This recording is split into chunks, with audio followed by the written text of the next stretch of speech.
تو منو دعوت کن به شهر چشمات، تو منو مهمون ستاره ها کن، تو منو مهمون ستاره ها کن.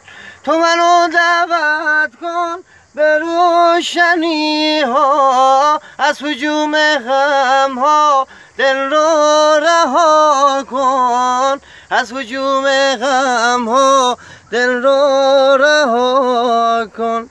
به تو محتاجم من ای هوای تازه، نفس قلب تو زندگی می سازه، بی تو می میرم، بی تو می میرم. عشق همگی.